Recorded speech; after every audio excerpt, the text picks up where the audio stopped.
Thank you. I think I'm sure you all are looking forward to the end of this and a drink. So let's see if we can get there. I really appreciate Robert's words as well, because I think he very effectively described a few things that HIA done well works, and then maybe that done well is something we need to add.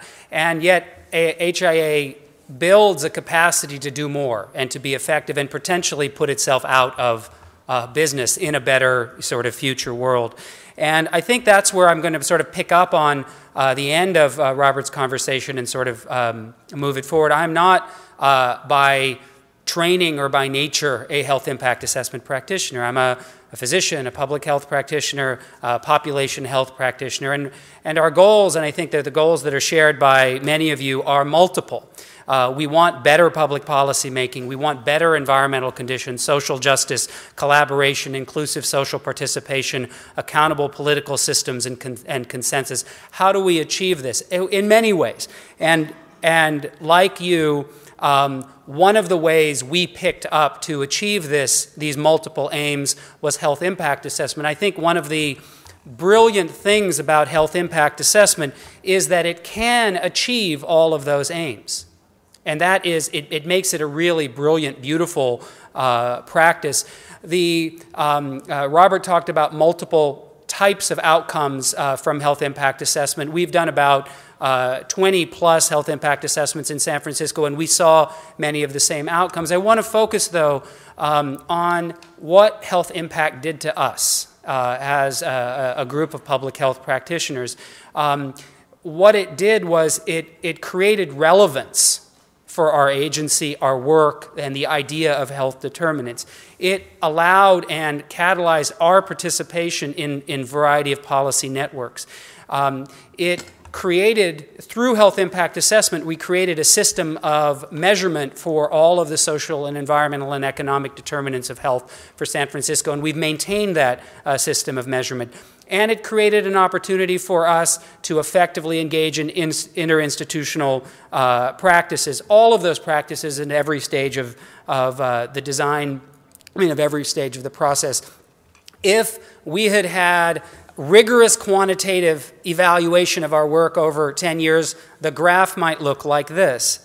The red is the number of HIAs, where there was a peak representing, I think, sort of the peak of learning and relationship development, and then sort of a drop-off. And I think we now do few health impact assessments, but we still do them. Over time, relationships and collaborations and partnerships built. And over time, and exponentially, information and knowledge sharing of health information is growing. And we fully expect both the relationships and the knowledge sharing to continue to grow. And that capacity that HIA built really catalyzed and triggered this work. A few examples. The research measures that we were using to do health impact assessment and public health epidemiology, we've been able to translate into performance measures for our sister institutions. One example is measures of the density of pedestrian injuries on streets. And by creatively looking and presenting these measures in ways that might have influence. For example, we translated the injury measures into a measure of injury density per mile. And we were able to show that 5% of the miles accounted for 55% of the serious injuries. And this was a map that was just gobbled up by our sister agencies. The transportation agency says 5% of the streets, we can handle that. We're going to have to change our practices, focus on the arterials a little bit more, think about new techniques. The police department now has this map up in every one of the precincts, and the police officers have been directed to go and do enforcement where these blue lines, these dangerous lines are. It's focused public financing on these streets, and we learned both how to figure out how to provide the relevant evidence, and we developed the capacity to produce that evidence through the skills building from health impact assessment. From policy analysis, we've also gone to policy development and implementation. As the public health agency, we have a role in law development and regulation. One of the things we learned through doing health impact assessment is there is no law that protects new buildings from air quality impacts that they get from a nearby air pollution source. We sometimes try to control the source, but we don't protect the interior environment. The streets, there is no rule, the streets are not treated as the factories that they are in creating air pollution. No law existed, so we could have waited for the law to come around and then do the health impact assessment, but we realized we had the obligation, the ability, the responsibility to write and develop that law. And through the health impact assessment, we had developed the community and agency partnership network in order to do just that. And we were able to develop the first law to do this in the United States. What population health needs is engagement at all phases of the policy cycle. We're not just reacting with health impact assessment, but we can be defining what the problems are, where the gaps are. We can be setting the policy agenda, and I think strategic health impact assessment can do that. We also must focus on implementation. There are laws and laws and laws that are just not enforced. If we could spend a little time enforcing the laws that are supposed to protect public health that are not enforced, we would do probably a great deal of good. And we can't, and therefore we can't just, I think there's a very attractiveness about new policy. I developed a new policy, I influenced a new policy, but there is old policy that no one is being accountable for that needs attention as well.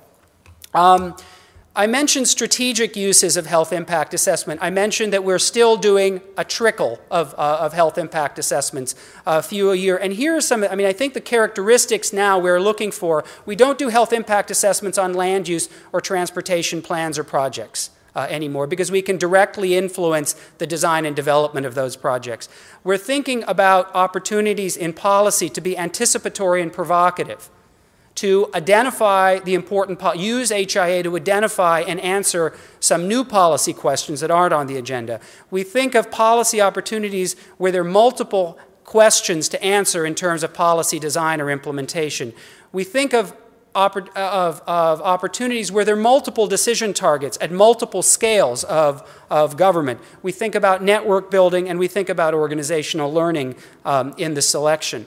I think the factors in retrospect that have most contributed to effectiveness is we didn't try to create a new public health agenda. We worked on the existing priorities of the agencies and our communities and the residents. There's enough of a political agenda out there to work on and relate to. We don't have an obesity agenda. I don't have an obesity agenda in San Francisco. We found ways to be helpful to both interest groups and public agencies.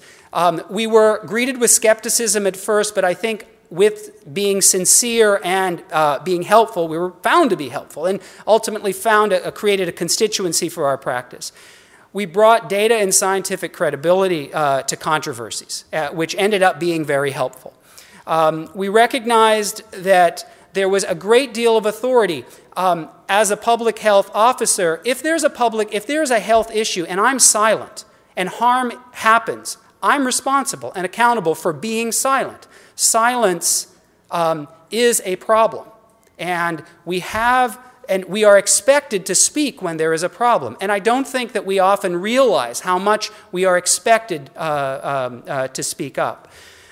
We focused equally on technical capacity and relationship building. We used existing processes instead of a mandate for some new process. We kept HIA internal as a technique. And I think we're clearly committed to the long-term ends and instead of the technical means. We learned some pretty simple things of what decision makers want, and I think that these are things we, in a sense, we all want. And in a sense, we are all decision makers. They want value and benefit for their constituencies. They want measurable and tangible results. They want limited controversy, no surprises, limited red tape, and solutions and not problems. And whatever we call the work we do, we need to understand this and try to navigate this and try to provide this. Solutions are important. They trusted that we knew what the problems were. They never questioned the evidence or asked for better evidence, but they said, how are you going to solve this? The implications for population health and health impact assessment practitioners that I think are important: HIA may serve multiple purposes at different times over time as it develops and evolves in a place. Alternatives to health impact assessments can be much more efficient and effective where the collaboration and accountability systems exist, but maybe you need HIA to catalyze those collaboration and accountability systems. The use of HIA needs to exist only as part of a larger system of public health participation in the policy process. It can't be the only thing. There's got to be choices. Data systems and relationships with and understanding of partner agencies must be core competencies and capacities for public health agencies. And last, we need the flexibility to act in ways that don't necessarily, that I can't count in terms of public health metrics at the end of the day. A view, sort of a last thing, and just a sort of a view to the future, or at least where I'm trying to go in the future. Health impact assessment, we've often, I think, is a vehicle to carry health information as well as community needs and priorities into the policy-making process. Well, let's make that direct. We can make that direct if we can take the data and evidence that we're using and directly provide it in useful, understandable, consumable ways to the public. And I know that raises lots of issues of equity and who gets the information and how they can get it. But I think if we can think into the future in this digital communicative age, we need to be thinking that as the direct route.